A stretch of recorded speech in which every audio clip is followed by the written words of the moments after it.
Now comes the real part of why you're here. Joe asked me to build him a better microphone. He said, hey, my ham radio microphone is better than my Shure. I said, oh, come on, Joe. We're sitting in his kitchen. He said, no, you come on. Come here.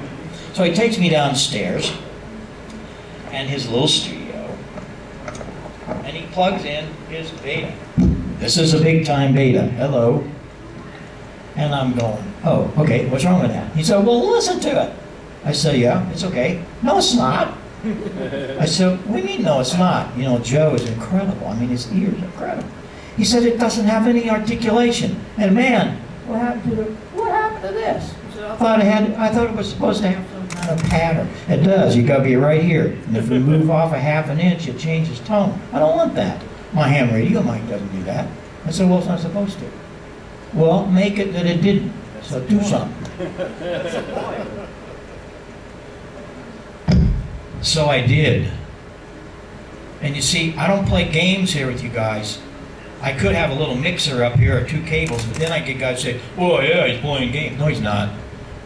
This microphone is so much more articulate. It's got such a better frequency response. But here's the big part. You can move around on it. And you can go the full distance and it works beautiful. It doesn't change tone. And that is an important part in what we're trying to do. But then you get in the rear, nothing.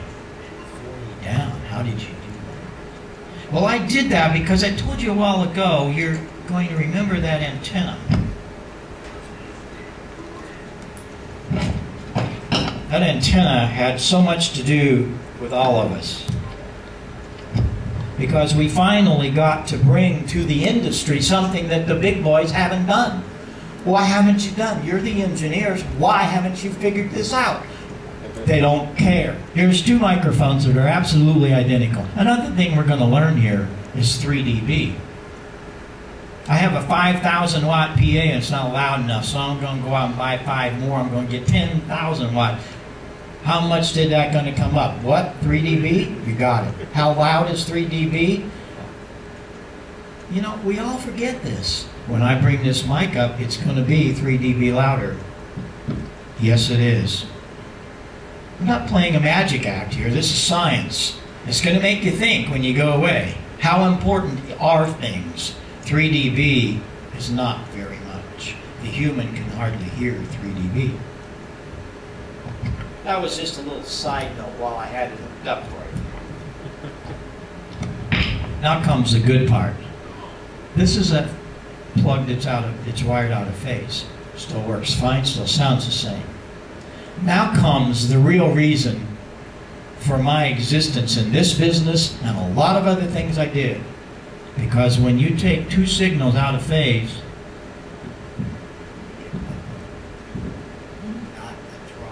nothing. Oh, they still work. Nothing. So, Joe says, hey, do something. Make me a microphone. And I got tremendous front pattern, tremendous frequency response. And I did that because the diaphragm is 1.5 inches. It's huge. But I have all of this side stuff. Well, what's that about? What that's about? There's a tube in here, a little mounting tube about 1 inch in diameter that the capsule sits on top of. And it collects all of this stuff from the rear and the sides. Everybody else got 4 little bitty holes up here. That's not enough. I want 40 dB a rear. Nothing. Nothing.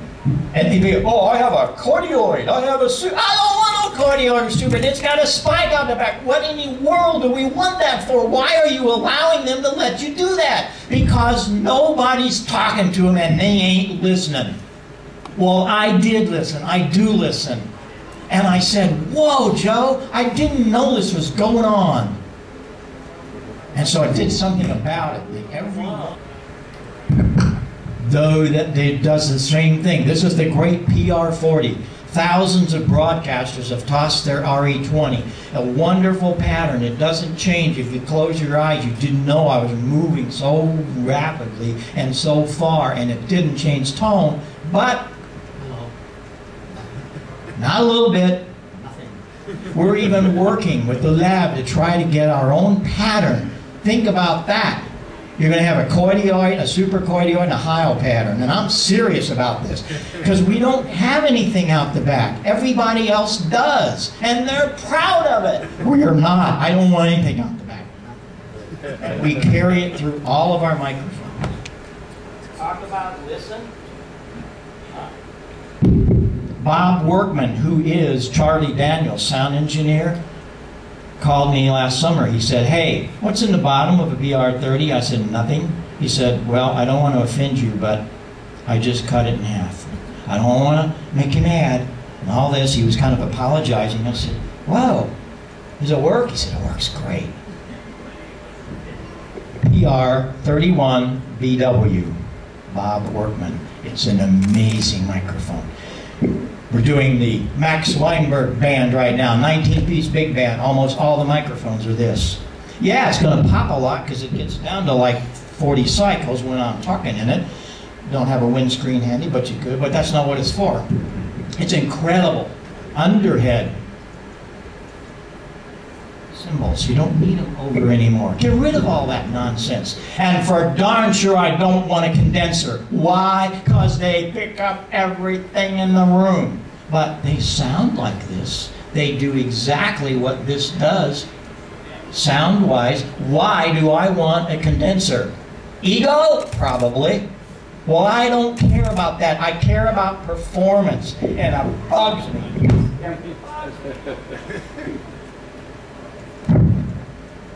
I built it as a joke for Joe. Guess who the joke's on? Me.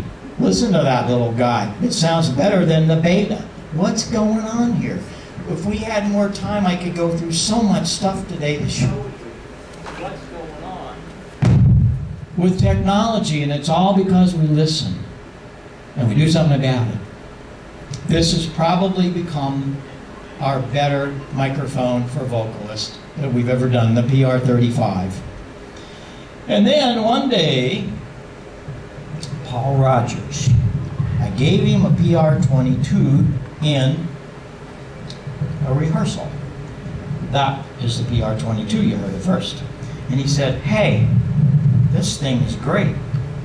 He said, can you build that for me on a wireless? Because he was using one of these things. He said, this doesn't sound very good compared to that. I said, yeah. So what I did, and here's your wonderful SM58, and you better be right here. You better be right there. Don't move off. We're going to fix that. So I did. This guy. All you got to do, it's not a magic act. And watch what happens. You finally have a wireless that sounds alive. And it's got 40 dB reader. Holy smokes, just by changing the microphone. It all starts with the microphone. And Stevie Wonder's been using our PR35 for several years. He recorded his latest DVD. If you haven't seen it, you should get it. It's incredible. The whole thing was done with our microphones. So, big guy, 1.5 inches. Now you want to talk about a wireless or what? This is an amazing sound. Carrie Underwood, Keith Urban, Charlie, on and on and on and on and on. Stone Temple Pilots, Alice in Chains, the list is long. Why are they using them? You just heard. And it's amazing, amazing sound when you listen to all of this stuff that we're doing today, bringing you new technology. And yet there's a few hardheads that still want to sit around and sound like this. That's like, this isn't fair. This isn't fair to the artist when they could be doing this just by changing the microphone element. And that's all we're doing.